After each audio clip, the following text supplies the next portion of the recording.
Vamos en esta sección a realizar algunos ejemplos con nuestros métodos de Simpson. Voy a ejecutarlos. Recordemos que tenemos ya 4 programas para poder hacer integración numérica, denominados métodos de Simpson, que corresponden al método de Euler, al método del trapecio, y 2 más que corresponden a aproximaciones de orden 2 y de orden 3. Recordemos que la sintaxis en todos ellos es la función, el intervalo de integración, el número de intervalos, que no corresponderá siempre al número de subintervalos. Recordemos que aquí el número de subintervalos se duplica en el método de orden 2 y en el método de orden 3 se triplica. Después tenemos un entero más, que es el número de dígitos con el que queremos hacer las operaciones, y finalmente un dígito identificador 0, 1, 2, 3 correspondiente al orden del método. Muy bien, bueno, pues he preparado ya una sección aquí para ello. Vamos a utilizar entonces la función de distribución gaussiana normal estándar para poder desarrollar este ejercicio. Vamos a poner aquí primeramente esta función y vamos a dividirla entre la raíz cuadrada de 2pi. ¿Sí? Esta es esta función de distribución normal. Voy a hacer la gráfica, simplemente para explicar algunas cosas de manera muy breve. Vamos a graficar de menos 6 a 6, ejemplo, y vamos a colocar también la integración analítica hecha con el comando integrate, que en este caso correspondería a dar la función f, colocar aquí un intervalo. En matemática yo puedo manejar este tipo de límites de integración. Entonces puedo hacer la integración sobre todos los números reales y matemática lo va a hacer, ¿no? Pero no solamente lo puedo hacer aquí, también lo puedo hacer con los comandos numéricos. De hecho, nuestros programas mucho más elementales que hemos desarrollado no consideran esa parte, pero podrían desarrollarse técnicas numéricas para poder hacerlo. En el libro de texto se encuentran descritas la manera correcta de hacerlo. Muy bien, esto lo voy a hacer con el comando numérico. Queremos ver los resultados entonces. Y bueno, pues lo que observaremos es, por un lado, la función, aquí está.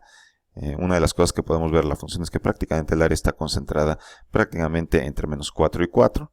Entonces fuera de ello prácticamente no hay área, y eso será importante para desarrollar los ejemplos con nuestros métodos particulares de Simpson.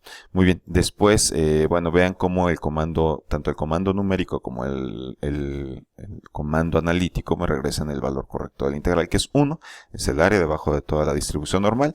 Así que bueno, tenemos ya una función conocida que no se puede integrar estrictamente, es decir, no en todos los casos al menos. Entonces tendríamos que usar aproximaciones numéricas para poder hacerlo, y que de hecho pues da lugar a la función de error, esta integral, ¿sí? Y que bueno, pues la única manera es justamente este formato numérico para poder calcular las integrales. Vamos a desarrollar entonces ahora pues algunos ejemplos. Voy a utilizar entonces nuestro comando de Simpson, daremos la función f, daremos como intervalo el intervalo de menos 5 a 5.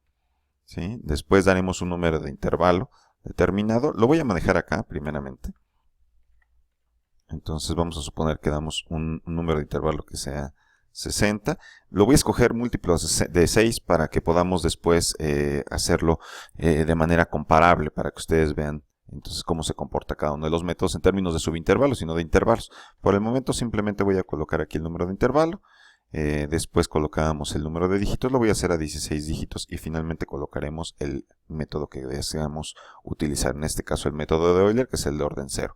Después puedo repetir esta misma sintaxis para poder modificarla y tener ahora la ejecución correspondiente a los métodos restantes. Voy a desarrollarlo, vamos a ver qué es lo que ocurre. Podemos ver aquí la precisión de la aproximación con 60 intervalos. Prácticamente todos los resultados son muy próximos a 1. Podemos ver que los dos primeros resultados son iguales, pero eso, como se explicó en la cápsula previa, se debe a la simetría de la función. La función es par, y entonces lo que se está perdiendo de área de un lado se está ganando y compensando del otro lado, y eso lo hace equivalente, o hace equivalente a los dos primeros métodos, ¿no? Esto no ocurriría si cambiáramos nuestro intervalo de integración, y en general podemos ver cómo el método de orden 2 y el método de orden 3 pues tienen una mejor precisión de manera general, ¿no? Cada vez están más próximos del 1. Entonces, bueno, vamos a hacerlo así.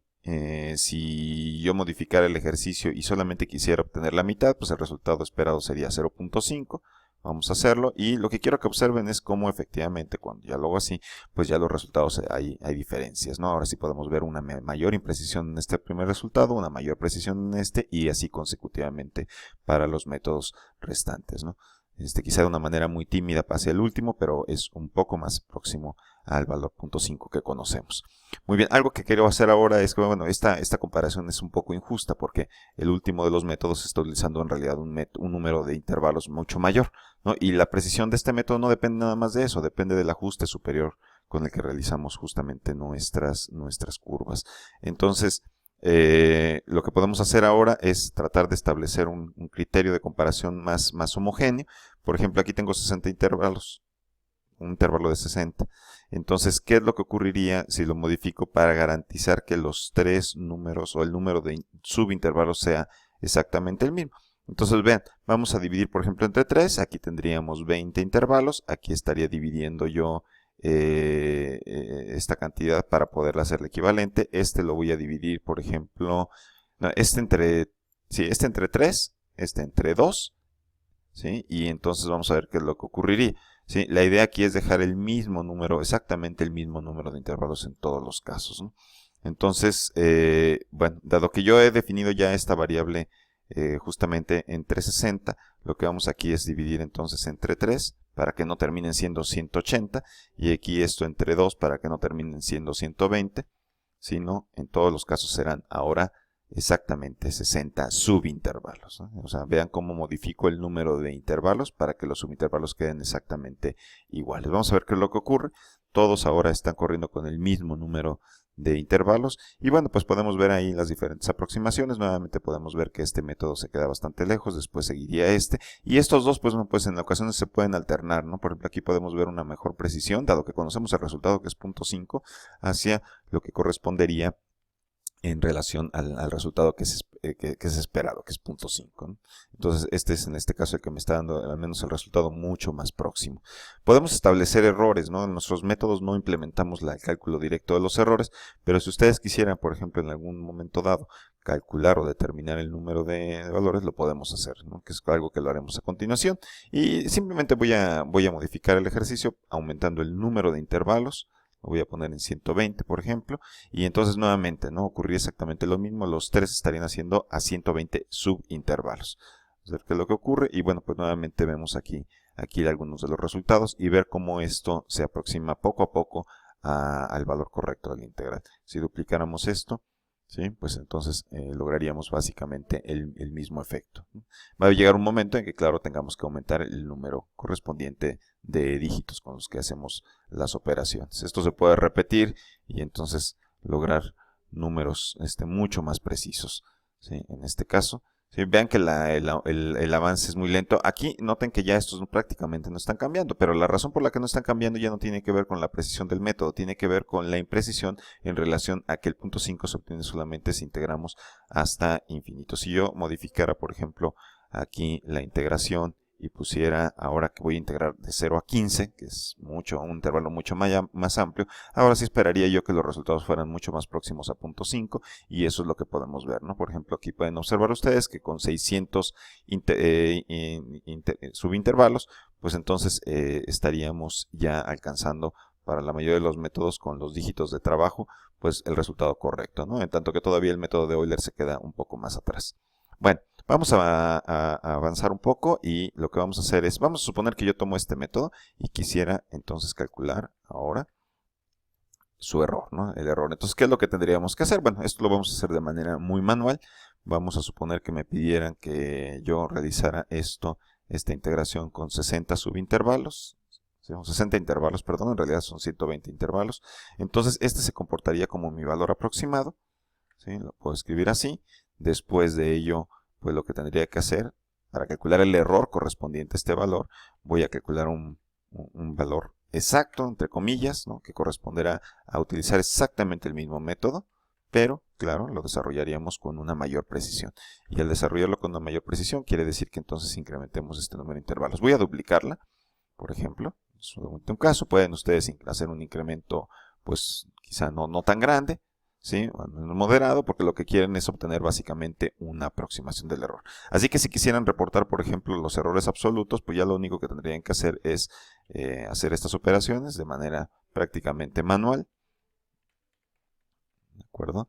Y después también podría yo poner apps Puedo usar el símbolo de porcentaje para recuperar la última salida, pero bueno, aquí lo voy a hacer de manera directa, ¿sí? Y dividiríamos entonces entre el resultado, el valor absoluto del resultado exacto.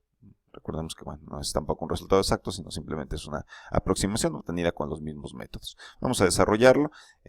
Si quisieran ustedes todavía multiplicar esto por 100 para que les diera el porcentaje, el error porcentual, pues lo podrían hacer. Yo voy a calcular el error fraccional solamente. Entonces tenemos ahí nuestros resultados. Vemos que bueno, pues con 60 dígitos hemos ya prácticamente logrado el cálculo de 16 dígitos. Entonces yo tendría que incrementar esto. Voy a hacerlo a 30 dígitos. Vamos aquí a reportar el resultado, a 30 también, ¿sí? Y hacerlo de manera comparativa. Lo voy a volver a ejecutar. Bueno, mi integral ya está bastante bien calculada. Vean, tengo ahí prácticamente 30 dígitos. Vamos a hacerlo a 100 dígitos todavía más. Vamos a ver entonces la variación. Ahí ya puedo ver diferencias, ¿no? Diferencias entre los métodos que ya no tienen que ver con un redondeo. Y bueno, pues entonces ya puedo ver justamente hasta dónde he calculado bien las cosas, ¿no? Entonces este es el resultado del que estoy evaluando el error, ¿no? Recuerden que este solamente es una referencia, ¿sí? De hecho quizá no me interesaría tanto verlo. Lo voy a volver a ejecutar, voy a poner el punto y coma aquí. Y entonces estos ahora sí sería el resultado y sus errores asociados. 1.6 por 10 a la menos 52, eso quiere decir que tengo aproximadamente 51 dígitos bien calculados, que correspondería seguramente a esta parte, que está hasta aquí, donde prácticamente eso es 5, hasta el error que yo tengo en este punto, el error absoluto, mientras que mi error relativo sería 3.21 por 10 a la menos 52 o 3.21 por 10 a la menos 50%, ¿no? Y esta es la manera en la que de manera al menos aproximada puedo estimar justamente estos errores. Entonces, bueno, no hay que olvidar la manera correspondiente de hacerlo, ¿no? Un ejemplo adicional podría ser que yo calculara, por ejemplo, la integral. ¿Cómo se comporta la integral de esta función, ¿no? Entonces vamos a hacerlo como un segundo ejercicio. Vamos a aquí ejecutar. Yo puedo usar mis programas de manera pues muy práctica. Por ejemplo, imagínense que quisiéramos hacer la integral, vamos a llamarla con otro nombre, g de x, y que mi función g de x fuera el resultado de la integral que estoy haciendo, pero yo tuviera que usar mis métodos de Simpson. Entonces yo puedo fácilmente decir que voy a integrar la función f, es decir, g es la integral de f, pero quiero dejarla como una función. Por ejemplo, pongo el punto de inicio de la integración fijo, 0, y dejo la variable x aquí. ¿De acuerdo? Pueden utilizar esta u otra variable, eso es indistinto. Entonces, bueno, vamos a hacerlo. Entonces, vean cómo esto se va a comportar como una verdadera función. Voy a hacer el cálculo con 100 intervalos y voy a usar el método de Simpson de orden 2. O sea, el Simpson 1/3, ¿sí? Y esta sería la manera de hacerlo. Ahora, yo no puedo ejecutar esto porque este es un comando numérico. Si yo lo ejecuto al no tener el valor de x, pues esto va a fallar, no va a poder ejecutarse. Pero en matemática podemos poner aquí el 2 puntos para que el comando no se ejecute, simplemente se almacene la forma y cuando sea necesario, cuando ya se tenga el valor de x, esto se puede hacer. Por ejemplo, a ver, veamos un ejemplo de cómo puede operar esto. Si yo coloco aquí g de 1, por ejemplo, entonces me estará haciendo la integral de 0 a 1. Perdón, aquí me faltó el número de intervalos, voy a hacerlo a 16 dígitos. ¿Sí? Entonces ahora sí, g de 1, ¿sí? Y me da 0.34. Si yo voy incrementando esto es g de 2. Ahora me da esto, g de 3, donde prácticamente ya tengo todo el área. Vean cómo el resultado, conforme incremento el intervalo de integración, pues prácticamente ya me da el 0.5 que yo esperaría, ¿no? Si yo sigo aumentando esto, pues entonces obtendré el valor correspondiente, prácticamente 0.5, como ya lo habíamos visto antes. Pero ahora puedo hacer más cosas. Puedo, por ejemplo, graficar, ¿no? Si yo grafico la función g de x en algún intervalo, vamos a hacerlo desde 0 en adelante, lo voy a hacer hasta 10, por ejemplo. Entonces vamos a ver cómo se comporta esta gráfica. Entonces vean, aquí está el gráfico correspondiente. Quizá valga la pena poner aquí dos cosas. Voy a poner el plot range all para que no se corte la gráfica. Podemos ver que se cortó. Y otra cosa importante, vemos que prácticamente después de 4, pues la integral prácticamente ya alcanzó su valor de convergencia, que es 0.5. Lo que estamos haciendo aquí es ver cómo se comporta la integral, es decir, cómo conforme aumentamos el intervalo, pues vamos obteniendo mejores resultados. Entonces, bueno, pues ya prácticamente para terminar voy a recortar esto, lo voy a hacer solamente hasta 6. Voy a ejecutarlo y aquí tienen ustedes una aplicación en donde pueden definir una función a través de un cálculo numérico de una integral, dejando una de las variables. Por ejemplo, aquí fue el límite superior y esto funciona y me da la gráfica. Vemos aquí cómo conforme aumentamos el intervalo de integración, vamos alcanzando poco a poco el área de 0.5. Es decir, es recorrer la gráfica que habíamos hecho con anterioridad. Y bueno, básicamente estos son los ejemplos básicos. Gracias.